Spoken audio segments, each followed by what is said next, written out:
Olá, meus irmãos e minhas irmãs, meus queridos e minhas queridas, a paz de Jesus Cristo. Até aqui, refletimos sobre a grande graça de sermos cristãos, e também sobre o valor da igreja, da Santa Missa, da oração e da perseverança. Mas existe ainda um aspecto da vida cristã que não podemos esquecer: que ninguém chega ao céu sozinho. Então, vamos refletir sobre isso nesta continuação.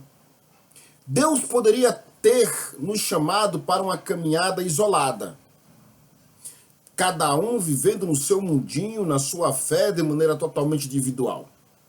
Mas não foi esse o seu plano. Desde o início, o Senhor quis formar um povo, uma família, uma comunidade. Foi assim com Israel no Antigo Testamento e continua sendo assim com a igreja fundada por Jesus Cristo até os dias atuais. Quando nosso Senhor escolheu os 12 apóstolos, ele não os enviou para viver isolados, chamando-os para caminhar juntos, aprender juntos, rezar juntos e anunciar juntos o reino de Deus. Foi assim que o Senhor os chamou, todos juntos. Depois da ressurreição e da descida do Espírito Santo, no dia de Pentecoste, a primeira comunidade cristã tornou-se um exemplo de comunhão. Lá no Atos dos Apóstolos, no capítulo 2, versículo 42, diz assim, que eles eram perseverantes nos ensinamentos dos apóstolos, na comunhão, fraterna, e na fração do pão e nas orações. E essa descrição ela é maravilhosa, da igreja nascente, da igreja que está ali surgindo. Não era uma comunidade perfeita, pois era formada por pessoas humanas com limites e fraquezas. No entanto, havia um desejo sincero de viver o evangelho, de ajudar uns aos outros e de colocar Cristo sempre no centro de tudo. Tudo para a glória do Cristo. E essa também precisa ser a nossa realidade. Infelizmente, vivemos uma época em que muitas pessoas dizem: eu acredito em Deus, mas não preciso ir à igreja. Outros afirmam: rezo em casa, não preciso participar da comunidade. É verdade que Deus nos escuta em qualquer lugar que venhamos a rezar, seja em casa, no trabalho, no hospital ou em qualquer outro ambiente. Pode-se até usar a parte que Jesus disse, Entra no teu quarto, fecha a porta e ora ao teu pai que vê tudo no oculto, não é? Mas bem, nada disso substitui a vida eclesial. Foi Cristo quem instituiu a igreja.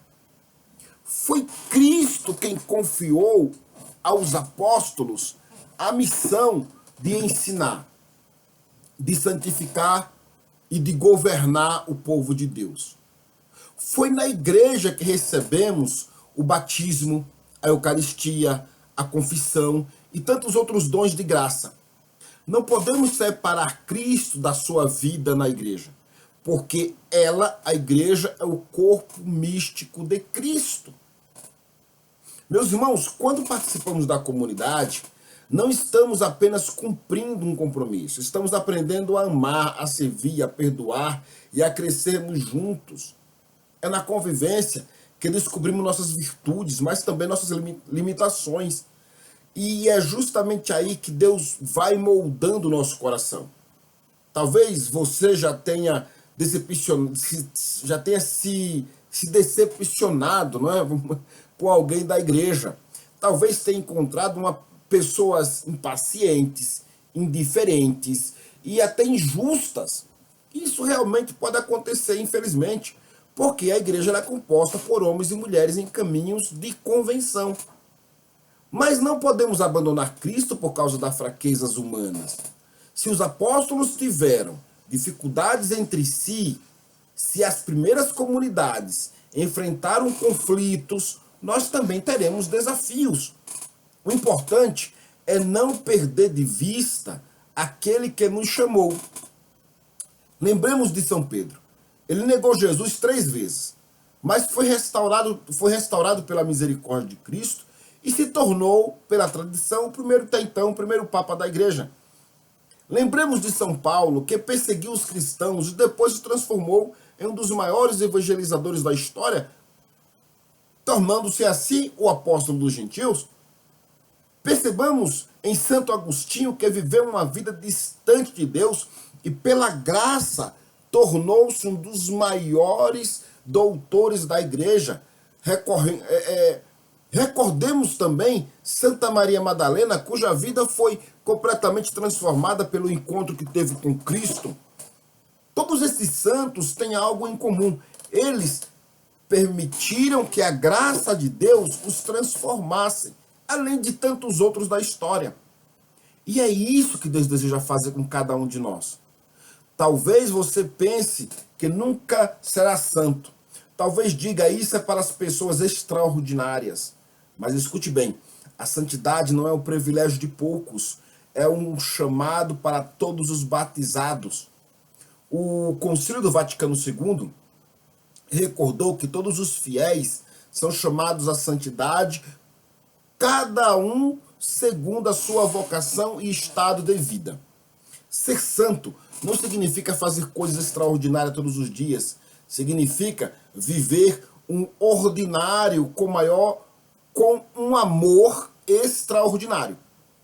É ser um bom pai, uma boa mãe, um bom filho, um filho obediente, um trabalhador honesto, um cristão que perdoa, que ajuda, que reza junto, que reza pelo outro, principalmente por aqueles que lhes perseguem, que procura fazer, dentro das devidas possibilidades, a vontade de Deus, nas pequenas coisas, nas pequenas decisões, como também nas grandes decisões da vida, que sempre há. Então, meus queridos irmãos, o mundo precisa de testemunhas, que testifiquem, testemunhem tudo isso que eu estou a dizer. Precisa de homens e mulheres que vivam aquilo que anunciam, que vivem aquilo que dizem caminhar, que é Cristo. São Francisco de Assis já dizia, pregai o evangelho em todo o tempo. Se necessário, use também palavras. Não é? O apóstolo Paulo também já dizia, prega o evangelho em tempo e fora de tempo. Então, embora essa frase seja atribuída a ele sem uma confirmação de fato histórica, essa frase ela expressa uma verdade profunda. Nossa vida precisa falar alto do Cristo que servimos. As pessoas observam nossas atitudes antes de ouvirem nossas palavras. De nada adianta dizer que somos cristãos, sobre as nossas ações, enfim, que são de cristão e tudo mais, se quando se olha para nós, as ações desmentem essa fé que dizemos ter. O discípulo missionário evangeliza com palavras, sim, mas também evangeliza muito mais pelo exemplo, pelo comportamento, pelas suas atitudes. É com a paciência, é com a honestidade, é com a caridade, é com a alegria. Jesus nos afirma, no Evangelho segundo escreveu São João, no capítulo 13, versículo 35, dizendo assim, que nisto todos conhecerão que sois meus discípulos, se vos amardes uns aos outros. E isso não é fácil. Amar ao outro não é simples como parece ser. E esse é o grande sinal do cristão. Não é apenas conhecer muitas passagens bíblicas, não é apenas frequentar a igreja, não é apenas participar das pastorais, dos movimentos. Tudo isso é importante, fato, mas precisa ser comparado por uma vida que foi, que é e que continua sendo, enquanto em vida, transformada de contínuo pelo amor eterno de Deus. E quando falo Deus, eu estou falando Pai, Filho e Espírito Santo. Então, perguntemos então, Façamos a seguinte pergunta: tenho eu sido um sinal da presença de Cristo na minha família? No meu trabalho? Na minha comunidade? Nas minhas redes sociais? Não é? Principalmente nas redes sociais? No nosso tempo? Não é? Tenho sido, de fato, esse testemunho na minha maneira do trato com o outrem, com as outras pessoas que não são do meu convívio? Então, meus irmãos, que possamos, de maneira franca e sincera, responder essas perguntas com muita sinceridade, pedindo ao Espírito Santo que nos ajude a nos transformarmos a cada dia na pessoa do Cristo, e que o Cristo gostaríamos que de fato fôssemos. Porque o mundo não precisa apenas de mais discursos, pregações e homilias, ou de vídeos como estes. O mundo precisa de mais santos. E talvez Deus esteja chamando você, eu, todos nós, exatamente para isso. Eu tenho sentido isso nesses últimos dias de maneira profunda que não sei explicar a ninguém. E esse chamado é para agora. Para que cada um de nós demos este passo de coragem, de fidelidade, rumo à santidade de que Deus quer para nossas vidas. E para isso eu digo, não tenhamos medo. Não tenha medo. A santidade não é uma meta impossível, inalcançável. A santidade é o caminho percorrido um dia de cada vez, sustentado pela graça e compaixão e misericórdia de Deus, nos alimentando pelos sacramentos e sendo iluminados pela palavra do Senhor. Dessa forma, caminhemos juntos. Permaneçamos unidos à igreja e na igreja. Aprendamos com os santos a sermos santos, tão santos como os santos são e foram. E sejamos também nós, sem exceção, discípulos, missionários, atalaias, pregoeiros, mensageiros, levando-nos à luz de Cristo, a todos aqueles que encontramos pelo caminhar, que encontramos nas veredas, que encontramos nessa estrada e nesse chão árido, que encontramos pelo deserto, que encontramos pelos nossos caminhos na face desta terra.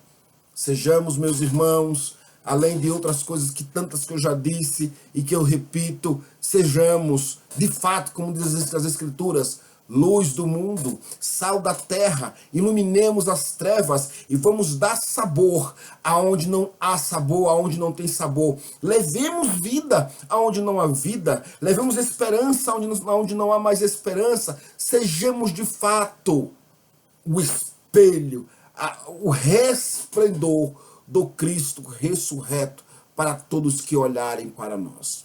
Tá certo? Dito isto, vamos nos preparar para o último vídeo desta série de 6, tá certo? Que você está nos acompanhando. Você está me vendo aí me mexendo muito, tal. Eu já disse em outra oportunidade. Uma que eu sou meio desinquieto mesmo. E a outra, eu tenho um probleminha de coluna. Para resumir, passei por 9 cirurgias na minha coluna. E tá aí nesse tempo que está meio esfriando, não ajuda muito não. Tá? Então fica um pouquinho desinquieto, então tenha um pouquinho de paciência, não se incomoda não, tá? Vai rezando por mim aí em nome de Jesus, vai orando por nós e o Senhor vai nos dando graça, tá certo? Então até o próximo e último vídeo, em nome de Jesus, um forte abraço, um beijo no coração e viva Cristo Rei, salve Maria Imaculada e que São José valei-nos.